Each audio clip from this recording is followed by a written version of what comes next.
Welcome to Season 2 of the Workforce Situation Room, where we spotlight some of the promising and innovative solutions that address some of our most pressing workforce and economic challenges. Our mission at Workforce Solutions Borderplex is to power businesses to prosperity by empowering people with tools and opportunities to reach their potential in the workforce. I'm Bianca, your host, and I stand alongside our ladies of leadership at Workforce Solutions Borderplex with Leila Melendez, our CEO, Alma Aranda, Workforce Development Director, and Karina Castillo, our Senior Research Analyst.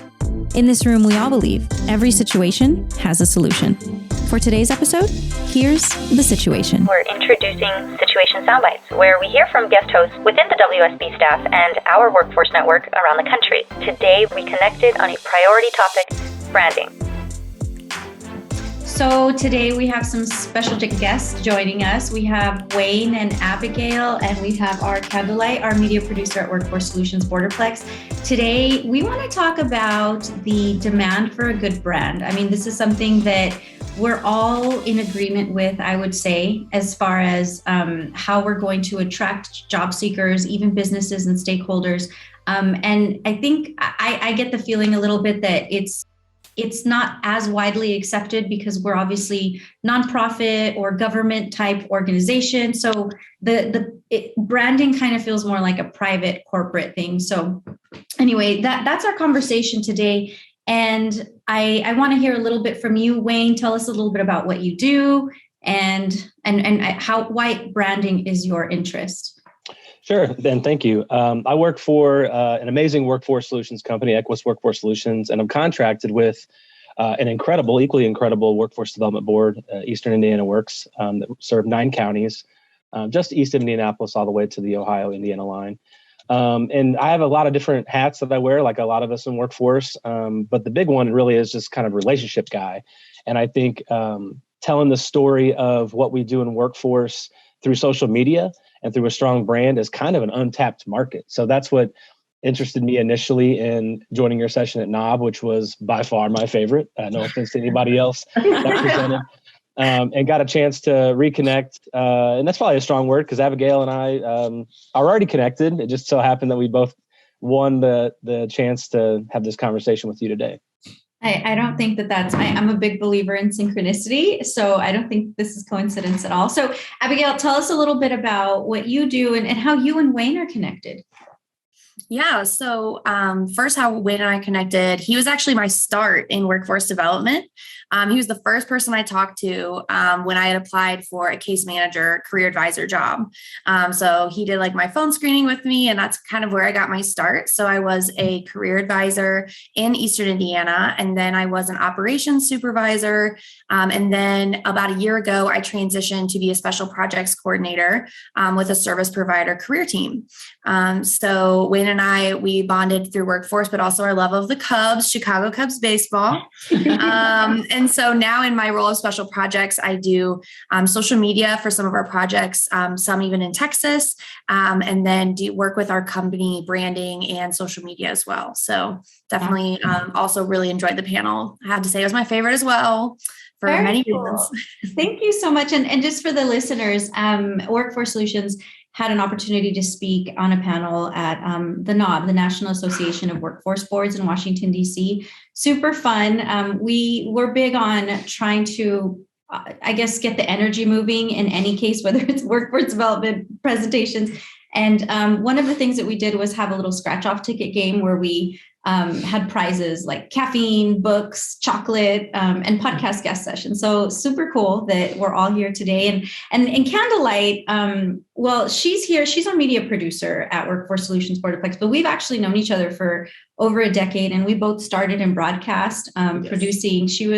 I was a producer for the overnight, and she was the reporter. And don't put 2 20-year-olds straight out of college on a Fox News syndicated, don't do that. Because I would send her to bars and be like, find out where the party's at. So we didn't work there for a while. I didn't work there for very long anyway. But tell them a little bit about what you do, Kando, what your role is here at Workforce now. Well, I get to kind of do the fun stuff like you all. I get to come in and see what the messaging is, and then make sure that we change that messaging so it's actually speaking one-on-one. Like if I was speaking to you, Abigail or Bianca, thinking about those pressure points, or I call them moments of impact, where we thought ourselves about a shift in career, or maybe we ourselves were in a spot financially stressed as a college student, or maybe adults we know in our lives who are on that precipice of change where they need it, And so we think about, I'm thinking about that mom now, because I'm a mom who needs help with childcare, because I struggle with childcare. Bianca struggles with childcare. And we have a village, So when I'm thinking about all these different programs, I'm not only thinking about who I'm talking to, but how am I really going to connect with them? How are they going to really know that I care? Because genuinely I do. When we speak about culture, we grew up here. And so in El Paso, and especially areas of the Southwest, like you said, you guys connected over sports, right? Here we connect over what high school did you go to? Even though most of us have now gone to college, first generation, we always say, what high school did you go to? And that tells us what side of town you're from and kind of what you're about. And it's just I'm in charge of connection and creativity. And I really love the opportunity to be trusted, because back in the day when I was a reporter and would interview workforce, it was very government, just straight. And because obviously you have to share that verbiage of how you qualify, what the program is, right? But there are ways to do that conversationally that don't sound so dry and so impersonal. So, well, with that, I mean, and this is where like Candlelight's light shines. And she just brings this level of excitement, creativity, and taking staff out of their comfort zone. And it kind of takes me to my next question, Wayne. I looked at your LinkedIn profile again, and first of all, like that bio description, like brand chest pounder, like that's the kind of stuff that I like to use too. But he called himself the TikTok Prince. Oh, I like that. So explain.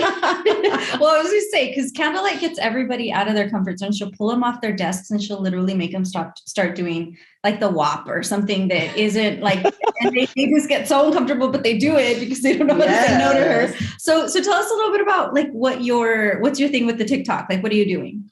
Yeah. So during the, not to take us back to the pandemic, but the need for me to use TikTok as a platform to promote what we would do was born out of actual necessity.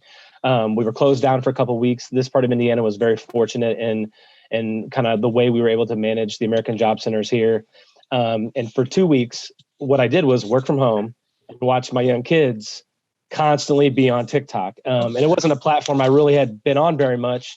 And at the time, even just a couple of years ago, and if you remember, if you were on TikTok or Musical.ly before TikTok, it was a lot about the music and the dancing, and it has blown up into something entirely different, for good and for bad. And I thought, we didn't promote this way that we're connecting with job seekers in a virtual way prior to having to communicate it in a virtual way. What better way to at least try than TikTok? So like, again, it was born out of really a need to advertise what we were doing in a sheltered environment. And over time that evolved. I learned more about the platform and how to use it really as a creation medium as opposed to a more of a promotional medium. If you viewed my LinkedIn or if you viewed my TikTok account, you'll see I get a lot more viewers or attraction on LinkedIn as opposed to TikTok. So it really is just a medium to create. And then over time, the title of Workforce Tic Tac Friends, I'll be honest, is one that I've assigned to myself because I started to get a lot of good feedback. Hey, I saw that video. It was funny. And I enjoyed that for a long time. And then I started to think, well, is it just funny or is it communicating the brand? Is it communicating the message? Because you know as well as I do, Abigail knows this, that workforce development, community development, economic development can be very dry industries. And balancing what's fun and funny with the professional and serious is, again, kind of an untapped intersection. And I think there's a huge need for that. Prince specifically, as opposed to king or queen or whatever, is a humble brag, because while I think I know a lot about it, I don't claim to be the absolute best. So until I dethrone someone, we'll just keep it at Prince. Hey, yeah. Or you could go with Duke too. I like Duke. Yeah, Duke is good. That's like the youngest one in the royal family that can be like, Lord. Yeah, Lord. We'll try Lord. I don't know. Might be too heavy.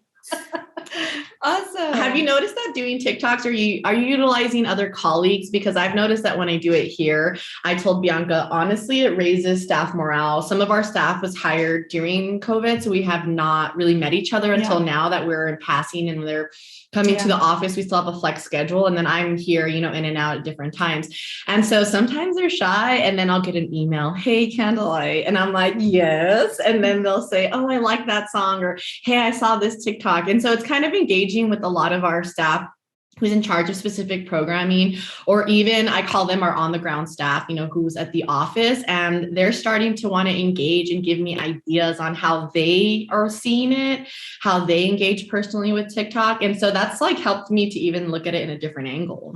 Yeah, absolutely. And I didn't mean to overstep here, Abigail, but Abigail was a part of that when we worked together on the project we really used it as a way to keep up fresh communication between the team while we weren't physically together. In fact, Abigail at one point told me, "I love your TikTok, but you gotta work on your transitions." Because her transition game was strong. So that was even something that was work related, right? "Quote unquote," but also something fun that we could, it was aside from talking about baseball or aside from talking about some other things that we bonded on. And then it kind of developed into getting other people involved. And I would sell it more on, "Hey, I'm going to take a video because I'm trying to promote something we're doing." I wouldn't say, "Hey, let's do a silly TikTok." And that kind of got people engaged in it a little bit. We did one that was kind of like a meet the team that was built off the Full House theme. I saw that one. Those trending TikToks are so good. Yeah. And I think myself, Abigail, I know Abigail does this, and a lot of other content creators, at least in workforce, but all over the spectrum, are taking their lead from what is popular now. I don't know if we can get away in workforce with some WAP videos or anything, but if you can push on edgy and get people involved, then it's just a way to start a conversation, right? Yeah. And that, getting others involved has kind of developed into getting partners and employers involved. Just a year ago, this is a story I've told a lot. I got laughed out of a meeting for suggesting TikTok as a way to simply promote what you do. It was in manufacturing, the industry's dirty. There's all these preconceived notions, but this facility was clean. The team was great. They had an amazing culture that was palpable. You could tell and feel and see and almost taste it in the air. But they were like, "We're not going to dance on a video," because there was a misunderstanding of what it was. And then almost a year to the day after that, they're like, "You know what, Wayne, can you come and tell us more about this?" And then they wanted to be involved, because these are, in Indiana, aside from, at least in our area of Indiana, there are no big metro communities. They're all within reach, but these are small communities where it is very much everybody knows everybody. Where'd you go to high school? Who's your mom? Who's your dad? So when they see those individuals that are running these larger companies in a TikTok, even if it's not dancing, even if it's not related to music, they go, "Oh, that's right. They told me about this." And that's their way to connect closer to the community. Very cool. Yeah. So you mentioned Abigail called you out on your transitions. And so I kind of I want to say, given you bring a fresh perspective, Abigail, and you were born in the age of social media.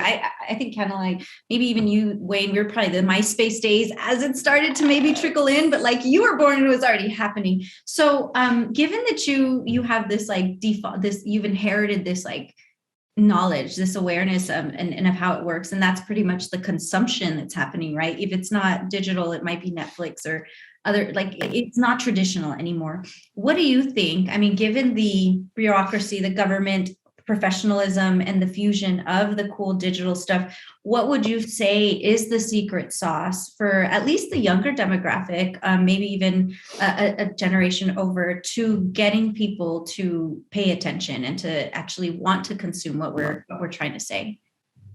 Well, I think Wayne hit on it some too, talking about like certain trends, like seeing what sounds are trending. Now, obviously, some of them like you just can't use for workforce. You're like, "Oh, I can't use this sound. Like, dang, why did they use a cuss word?" Or, certain things. But yeah, just going with like the trends or the dances. I made a video for one of our Houston teams with that trend where you dance and then it turns you into Technicolor and a filter. And I was like, that mood when you get a new job, and I like did a dance. And it got like the most traction because I looked at our back end and our numbers, and it got the most traction versus all of our other content recently. So definitely like the trends, the sound bites. Wayne does a good job of like using audio. I always see his stuff too on LinkedIn, and I think it's just using filters, colors, things that are trending that you can use to get your message across while still having that credibility of like a workforce development board, provider, et cetera, in the area. But especially the youth demographic, we talked about this at the panel as well. That can be the hardest one to reach, that 16 to 24-year-old range. So it's definitely looking at the back end and looking at the numbers to see what's getting the clicks, who's clicking and in what area. And then also making sure you're making content that's relatable. Candlelight used the word personable earlier, and that really stuck out to me because I think it's a balance of doing the trends, the videos, the sound bites, but then also having, like Wayne said, a meet the team. We do meet the staff. Like, this is Candlelight. She's going to be at the local library on Fridays. Like, come see her. And we're putting a name to a face. And so I think it's that balance of being personable to show we're people, we're here to help. And then also having those trending things that get people interested and wanting to know more. Yeah, I know you're constantly doing that research. It's like the TikTok black hole, but I love it. It's entertaining. It's my Netflix. I have to like put timers on my iPhone to prevent like being on it too long. But I'm glad you mentioned that person being personable and taking advantage of at least putting a face to the name, right? Because we got a little bit strategic with it, given that we have that background in broadcast. We've been in the industry, we started back in 2008, 2009. And although I wasn't in broadcast for as long as Candlelight was, we did start a family with, the local people that worked with us, news stations. So given that that's kind of if you're not in a top market, it's, let's face it, not the best paying job to be a journalist or multimedia journalist. Television is just going down in terms of news broadcasts. So obviously salaries just aren't growing as fast as others. But we did, take that into account. And also being a journalist, especially a multimedia journalist, is like a boot camp for production, writing, editing. Like, it's like TikTok boot camp, actually, if you think about it, because you have to be ready on the spot and know what to say. You have to, all the time. You're producing mini videos, and it's not easy. I tell staff, okay, we're going to do that part again. Okay, part 2. Okay, this is part 3. And they're like, So I took that. So when I came into this job, I'm like, man, I can use a lot of the stuff I already learned. And then I needed help with some stuff. And I'm like, well, Candlelight's out of news. Maybe I can call her, brought her in. And then I realized, hey, like, we can save the journalists. We can save all the journalists, bring them into workforce and use that skill set, but also bring in some traditional stuff into the new digital, the trend stuff, and make it fun, because people that are on camera are used to being on camera. They're used to performing. Candlelight performs. Candlelight is a performer. She definitely, I'm not as much of a performer, but she's a performer. So we started kind of this, maybe we're starting something here in kind of alleviating the pressures and the pain points of journalism, but it's what we call brand journalism. And we've brought on 2 other former former local celebrities, and using their existing platforms that they've built over years, decades, some of them for outreach. So Candlelight, tell us a little, like, what are you doing to integrate your broadcast background into the new brand and the new digital way of marketing? Talk a little bit about that. So when we first started at KFOX, and it's a local affiliate, but it was very much serious. I'd often get in trouble for laughing, but when I would get emails from viewers or like my old teachers watch, they'd say, "We love when you laugh. It's the morning." And if I was serious and didn't laugh at our weatherman's joke, they think we were fighting. I'm like, no, we're not fighting. I'm just not allowed to be a person. It was very much that. And Facebook had literally just started. And I remember I had a personal Facebook, and all these people were requesting me. There weren't pages at the time. So I made a separate one that was just for like my news. I know. And I was like, okay, how do I handle this? Well, I obviously was a serious reporter, but I often liked to do personal stuff and show the community I cared, because I didn't like just going to these news stories and not having, you have to be unbiased in reporting, but I wanted to show that I did care and there were other resources, and I wanted to share the good news. Then people would become obsessed with what I was wearing. And I'm like, this is so weird. And I got paid like nothing. And so they'd be like, where'd you shop? I'm like, Ross. I was literally like at Ross Girl. We were getting paid like in the mid 20,000. And now I'm like, I was an early influencer. I should have been sponsored by Ross. Because I was. And anchors would give me their clothes, like literally. So people really were all about that engagement. now, all this time later, I've evolved in and out of nonprofit work. I've always volunteered. I minored in women's studies. All of that has always been important to me, engaging and connecting. In El Paso, I went to a school in the Lower Valley. So I know and had seen friends who had struggled, who, when they thought about what was happening next, it was not that they didn't dream big, it's that they literally saw no connection to resources to make that happen. Mm. And when you come from a place like that and you do maybe like make it, like for us to go to college and to pay for it was a big deal. Now, for some children, it's not, but for some, the reality, especially after COVID, is they're still facing really, really big hardships. And now we're seeing all the other stuff happening in the world. It's heavy. So I think over time, just sharing personally that the struggles that we have and really trying to show them that workforce can be trusted. Like I'm here and I've been working with the organization, interviewing them for years. And they have all this stuff. Like I'm Candlelight, y'all know me. I'm not lying about this. Like we can connect you, trust me. And they do. And it's a beautiful relationship that I don't just work with anybody. I've been asked to do stuff before. And I'm like, no, I don't really like that. Or I don't believe in that. It's not your brand. No. And I've left organizations too that I was like, no, well, I'm a reporter and I know you did XYZ. That's like not ethical. I don't want to be a part of that, So then later we reached out to our local weatherman, Chuck DeBroder. He left the news after X amount of years. He's a good friend. And I was like, Chuck, we have these statistics and reports that we do that are very dry, but we need to get the information out there. And so he does our labor market reviews and he does our hot jobs temperature check. And we literally branded it like a forecast. And it is so cool. We made him a promo that's been cooler than any of his weather promos on the news. So we just started to connect these dots. We have Iris Lopez now. She was a radio personality, went to news, is back on radio. And so people trust her. She's a big advocate on mental health. She's a mom, a working mom. We're all working moms. So when we share anything about childcare and motherhood, they know we're not lying. Yeah. We know their struggle. And so I think you don't always have to have those particular struggles, but knowing empathy, knowing that what we're sharing is not falsehood is a huge connection for us. And plus they see what we have shared on our stuff over time, our personal pages that have been out there. It's like, it's a built-in brand that we're integrating into the workforce brand. So, and we care. So they know that they can see that you care, Yeah. And I think that this kind of brings in, like, we're talking about like little ideas, ways to integrate branding and to make use of the platforms, but how do, and I want to hear from both of you, from all of you, how do we, knowing the importance of brand strategy when it comes to reaching out, because I say this too, because I've seen boards that don't do strategy and it really does correlate with performance and numbers and even just trust and credibility. What could we do to permeate, to make this more widespread, to make brand strategy the norm versus something that just kind of gets an eye roll? Like, no, we can use a Word document for the flyer and send it out. I do have some thoughts on that.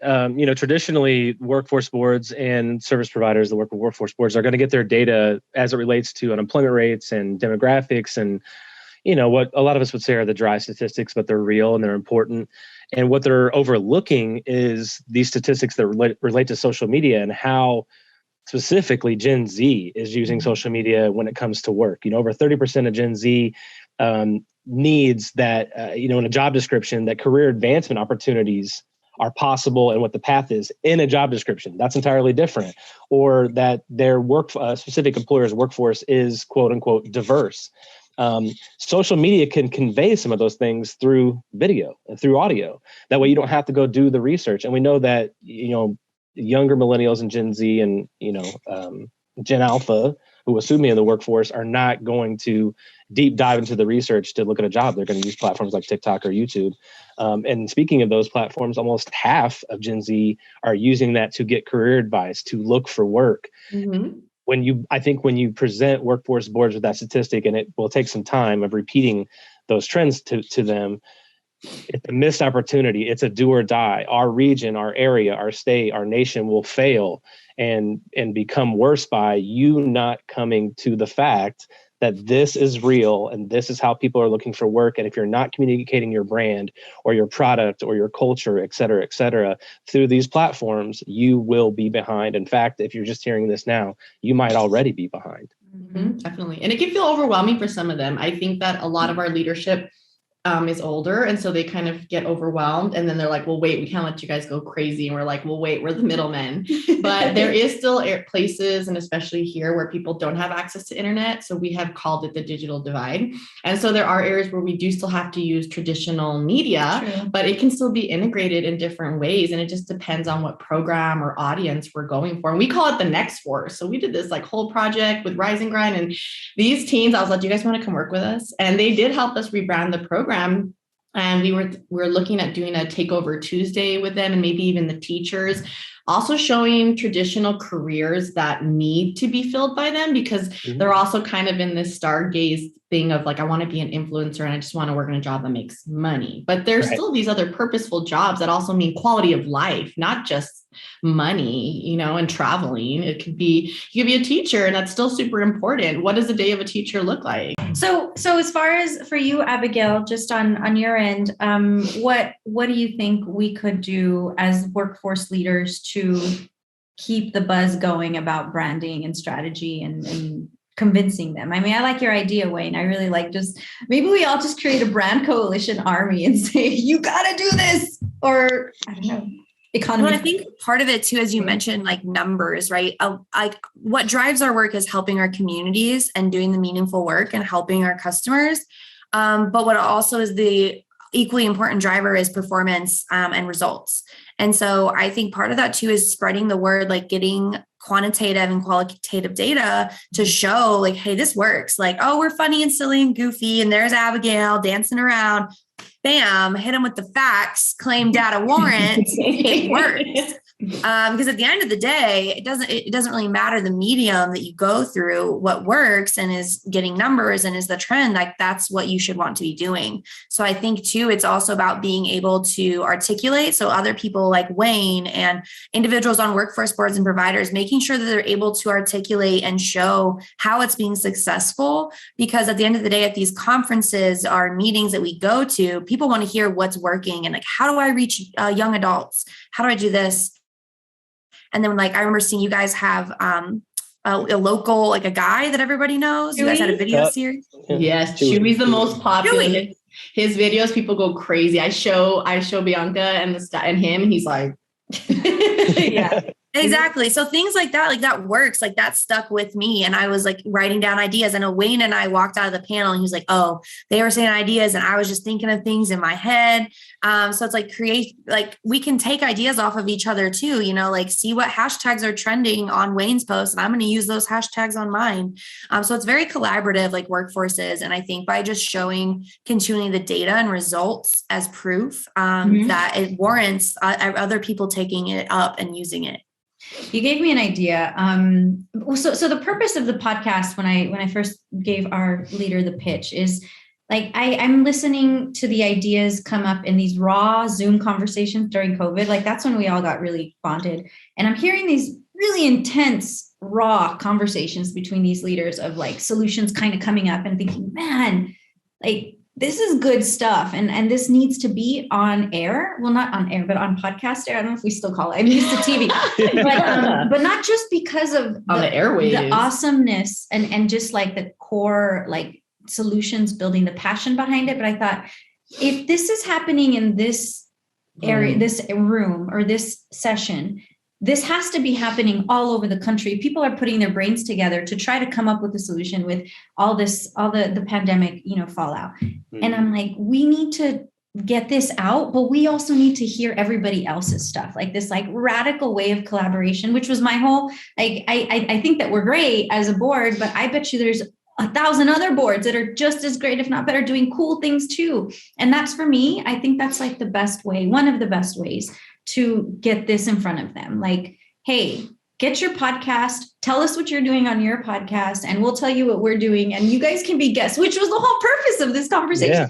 You know what? I'm going to do podcast guest spots because I want to hear what other people are doing. And I want to see what other people, and we want to integrate and we want to share our ideas. So just for me, I'm just going to keep like pushing that. That's one medium, right? But I really like the value in these conferences. I'm so glad that we're back in person, because that's where, these panels are coming out, and I don't know, maybe just coming up with better tools, takeaways for people to like step-by-step integrate what it is that they're hearing. I mean, there was one person that won a coaching session that I have yet to do, but that'll be cool. Like sitting down with somebody in Florida to talk about, hey, here's what we're doing. And then just passing along the buzz. Well, I feel like the podcast is like a time capsule of these conversations. Because when you do go to conference, and honestly, everyone's so busy, like the workforce, the demand has not stopped and it's like full steam ahead. Yeah. So you don't always get to have these one-on-ones, these Zooms. When you normally do talk with other boards, it's because you're doing something together. When you go to conference, you can't go to every single, meeting or presentation that you want to.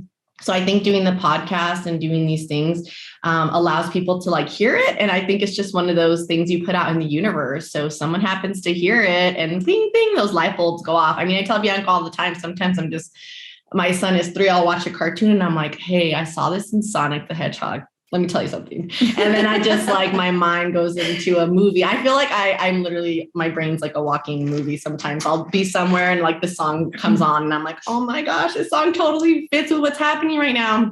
And I think what we've seen in the evolution of digital material outside of graphics is that people want to just see a video. And that's why we're seeing the attention spans. A 30-second video, 15-second video can do way more than a huge production or a 3-minute video. People are not staying online as long. Those click conversions are very different.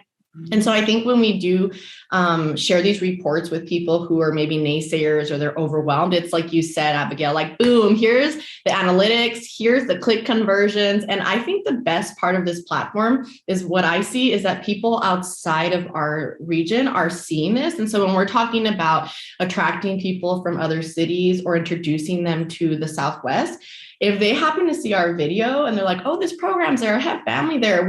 This in essence is helping us to recruit funders, other partners, and then people who might come here for work or even consider it because maybe we're working with a new company that's really coming, So I think that using online mediums also allows us to reach further than we could have imagined. And it's kind of a history thing. You have to convince people. I've said, well, remember when radio started? That's how people got their, it was newspaper, radio, then all of a sudden TV. The tube. Yeah. And then the internet, and then the Zac phone. I still call it the Zac phone. And then cell phones. I'm like, my first phone was a Nokia with a snake game. Then the flip phone. And then now iPhone. So it's an evolution with technology. And our programs are evolving with giving people better resources and training. So that means we need to give them better conversation and connection too. And so whether they invest a lot in it or not, it's a must now, like you mentioned. If you're not already doing it, how can we help you get started? Well, and we see in workforce now, like you can have a reputation by doing it well, because for example, we were at the conference. I was with 2 of my colleagues who work for Career Team. And I said, oh, Wayne is here. I used to work with him. I hope to run into him. Like, oh, do I know him? I say, yeah, I'm sure he's on TikTok. He on LinkedIn, he does TikToks. And I like described him. Oh yeah, I have seen him. And like those 2 women were from Kentucky. And I live in Indiana. And then my boss is from Tacoma, Washington. Wow. And people knew Wayne because once I say, oh, he does the TikToks, then there's name recognition. So we see that reach across the board because it's not happening as much as it should in workforce right now. Mm-hmm. Wayne, you're like the Indiana Chewy. The TikTok prince, right? I think that's where it came from. And at some point, I seriously hope that, I'm downgraded to TikTok surf or whatever that first class was, because that ball is like, becoming more attractive to people. Like we have to get on this medium. You said when we first started, Kendall, like that you were responsible for connection. We are all responsible for connection. It just is not laid in with our job descriptions. This is something that kind of has to happen. I'm so glad too that you mentioned, at some point there wasn't radio. We speak to employers all the time that are resistant in using this platform with that same message of like, can you imagine your business without a website?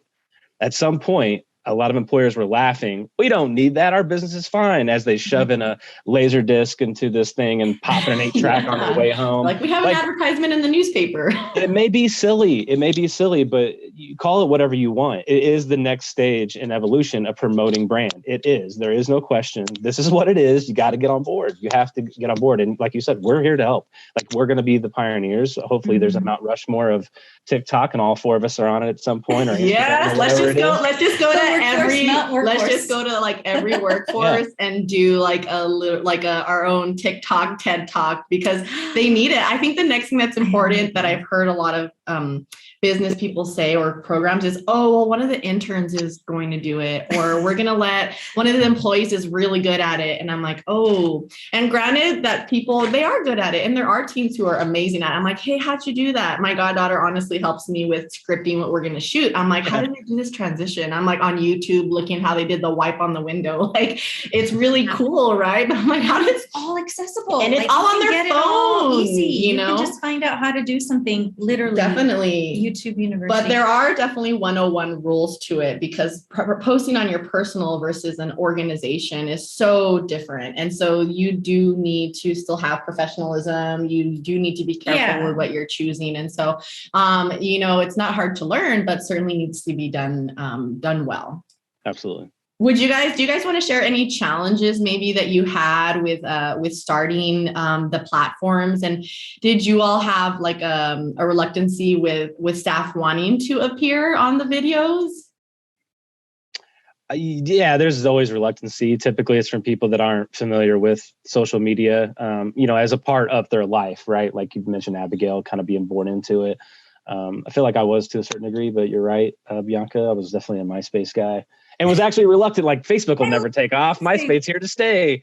I was wrong about that, it seems. So yeah, there's a reluctancy, but also, again, you know, kind of going back to like, hey, this is something that's communicating our message and that we're a part of a community. And it seems so logical that you can kind of convince people pretty easily to become a part of it. The biggest challenges were, you know, convincing our workforce board that it was useful. But once they saw, you know, a couple likes and a couple shares and a couple follows that resulted from it, they're like, you know what, this is okay. My biggest personal challenge is I like to curse when I feel like it's going to have an impact. I like to be a bit over the top when I feel like it's going to make an impact. And what's strange about my situation, you are a twin flame. Yeah. I started a TikTok account with the purpose of using it only for work. Now, in my drafts and in my non-public videos, there's all the stuff with the kids and all the other crazy stuff, and maybe a walk challenge that I tried. I don't know. But then, you know, what got picked up and what's been a really good byproduct is that my workforce board saw that and said, you know what, we're going to start our own TikTok. They're going to be separate from what you do.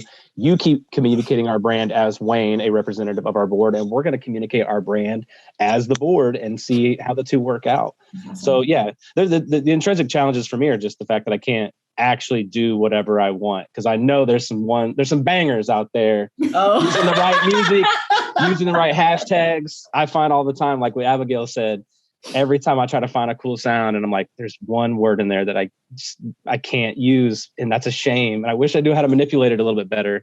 Those tend to be the biggest hurdles for me. Yes. Quick tip. So I've done stuff where we did a Workforce Wednesday because I love that song, Big Energy. And I love that song. I always tell Bianca, like when we're going to a meeting, I'm like bumping it. And so I titled one of our Workforce Wednesdays, Small Business, Big Energy.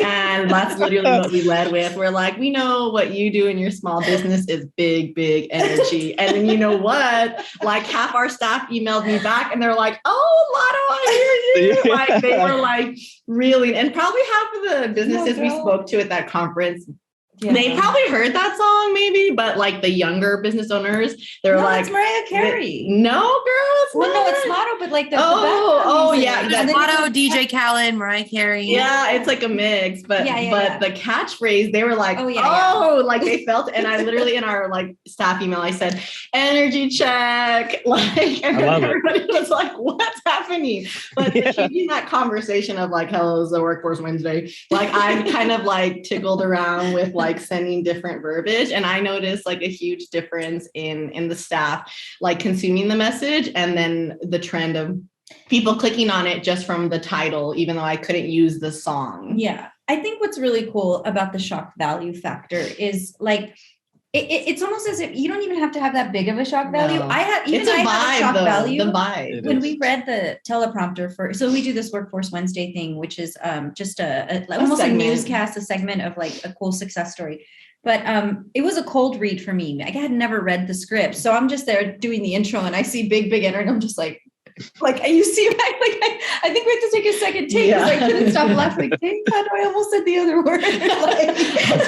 Don't keep saying the song, but just bring it. And but see, even for me, having the flexibility and openness to that, it still shocked me, which is cool because you anticipate in the workforce world, you expect boring or just very, in a very square way of doing things. And either something is big energy or even anything colorful or even just a song background is going to shock anybody because it's just so out of the box of the regular box that it's been in. So that's really all it takes. It's not even like a big feat to do a branding change, a rebrand, like just be a little bit different and connect. Connection is the biggest thing. Yeah, it's a fusion. I think it's about, and I've told Bianca that, like, even when we've done different things in branding and me even going to offices or events, because things have changed since COVID and the environment is different, but now some people are more lax. You're kind of seeing how your staff's acting, how people are, what the vibe is. And I'm always like out of the box because I've done some wild stuff when I worked at the animal shelter. Like we had like a night party. I was like, people don't get off by 5 o'clock. Like, we can do this, but I told her, I was like, hear me out. I was like, what if when we start doing our conference meetings, like everybody has a walkout song. So like when they walk, it breaks the ice and it gets them pumped, and I'm like, and when we do these TikTok videos and we have certain personalities, you kind of attach those songs and that personality to these videos. So certain programs, they have these personalities too. We can attach these trends and these songs. And it's just kind of a fusion of sharing the experience, that human experience. It's not just selling a program or whatever, it's quality of life. So I have one more question for you all before we wrap up. We're obviously outside, we're forward thinkers when it comes to, we're bringing in a whole other flavor to the workforce development world, economic development world. I think we could proudly say that, like we can all raise our hands and say, yes, pound our chest about it. And I'm just curious from both of your histories, like what did you have to do to get them to agree, to get your leadership to agree or to integrate this? Because they're obviously, we had some challenges in the beginning, but what was your story? Like, how did that happen for you guys? I just did it. Yeah. And the reason I just did it is, one, there was like the need that I expressed, but also I have great leadership that has told me in very plain language, try something. If it doesn't work, learn from it and just don't do it again. And not in a damaging way, right? Like not hurting people or partners or whatever. But if you go out and try something and it doesn't stick, just make sure you get back to the drawing board. And if it does, keep doing that, keep improving on it, keep talking about it, whatever it is. So in that moment, I was like, I'm just going to do it. And if it doesn't work, what did I waste? I wasted a few minutes trying to make something that was cool. But the opposite happened, that it was cool. It got, it got, I won't say results, but it got reactions.